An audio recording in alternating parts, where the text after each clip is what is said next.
Welcome to the Explainer. Every now and then, a single day of global news acts as this perfect, high-definition microcosm of our entire modern world. And July 29th, 2026? Well, it was exactly that kind of day. We saw an absolute avalanche of breaking information spanning literally every corner of the globe. We're talking military escalation, economic shifts, massive political showdowns, and even historic athletic triumphs. Now, when you just glance at these headlines in isolation, it can kind of just feel like noise. But when we actually map them out, the connections become incredibly clear and honestly a little mind-blowing. Okay, let's dive into this. To make sense of this massive information dump, we've curated everything into 4 easily digestible areas.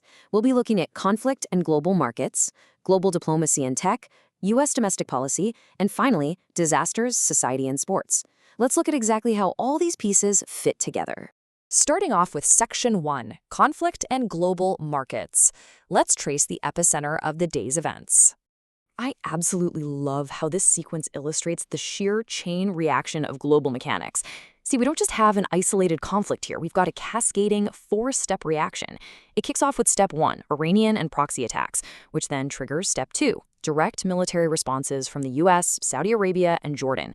Now, that kinetic action immediately causes Step 3, which is a massive spike in global energy prices, sending Brent crude up to $88.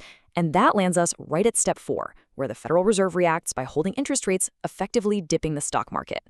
We are literally tracking a missile strike straight to your retirement portfolio.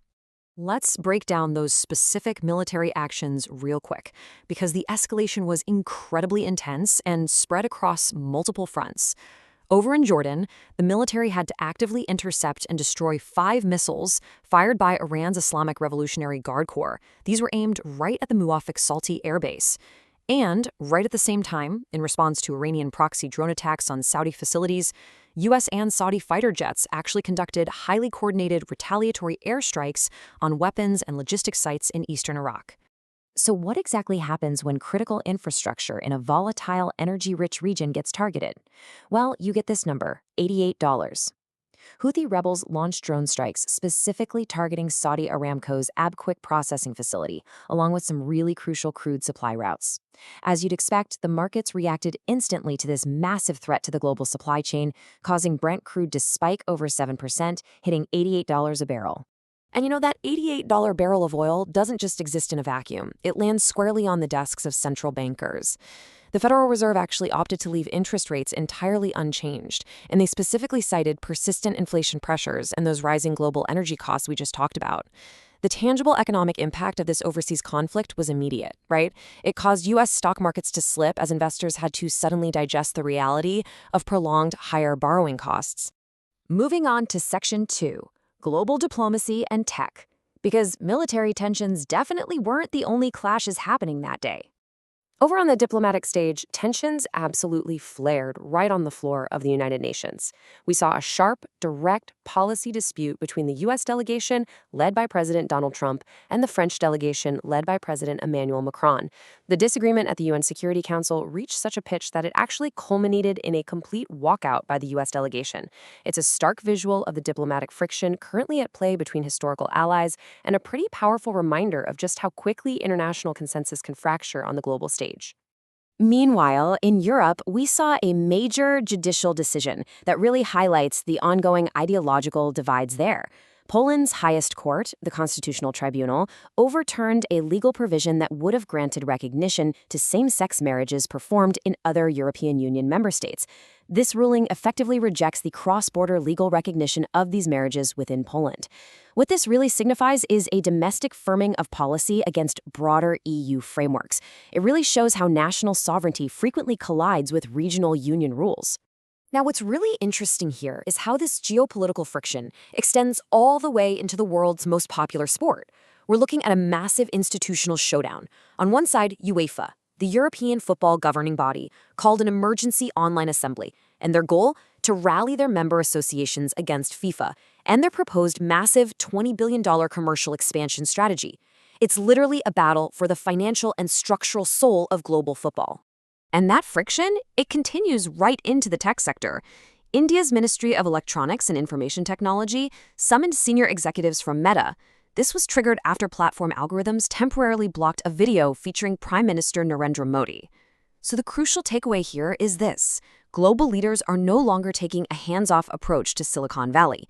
They're actively scrutinizing social media content moderation algorithms and demanding accountability for exactly how digital information is controlled. That brings us to Section 3, U.S. Domestic Policy Updates. Let's shift our focus to the domestic front. We start here with a massive infrastructure announcement.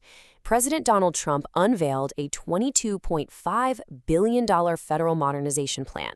This federal initiative is aimed specifically at completely expanding and overhauling Washington Dulles International Airport. It really signals a major domestic infrastructure push centered on one of the nation's most prominent travel hubs. The domestic news cycle that day was just relentless. First up, during a highly anticipated U.S. Senate committee hearing, former Chief Medical Advisor Dr. Anthony Fauci declined to testify, invoking the Fifth Amendment over 100 times. Second, on the border security front, federal immigration authorities reportedly conducted thousands of mass arrests. These actually stemmed from the authorities receiving and utilizing sponsor referral data from child migrant protection agencies. And finally, the nation paused as high-ranking political leaders and international dignitaries gathered in South Carolina for the funeral services honoring the late U.S. Senator Lindsey Graham. Finally, we arrive at Section 4, Disasters, Society, and Sports. Let's take a look at the sobering natural disasters that occurred before ending on a high note of human triumph. We start with a deeply sobering number, 7.1. That was the magnitude of a powerful earthquake that struck Japan. The massive seismic event caused severe structural collapses, which led to widespread search and rescue operations, expanding across Kyushu and Kumamoto as crews desperately searched through the rubble. Over 100 people were reported injured in the wake of this quake. The environmental toll continued over in Western Europe, which was being ravaged by record heat waves. This extreme Mediterranean heat fueled rapidly spreading wildfires that expanded right into Greece. Tragically, these aggressive blazes claimed the lives of 2 firefighters who were battling the fires on the island of Crete.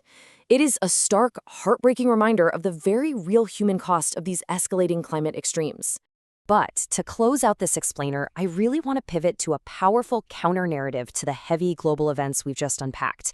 Because amidst all the chaos, we saw a moment of pure, historic human achievement. Over at the 2026 Commonwealth Games, long-distance runner Gulveer Singh made history. He pushed through the pack to become the very first Indian male athlete to ever earn a medal in the 10,000-meter event. It's just a phenomenal, positive milestone that reminds us of the sheer dedication and resilience of the human spirit. Which brings us to our final thought. We've spent this explainer looking at global conflicts, market anxieties, diplomatic walkouts, and natural disasters. Yet we end on this note of athletic triumph on a global stage.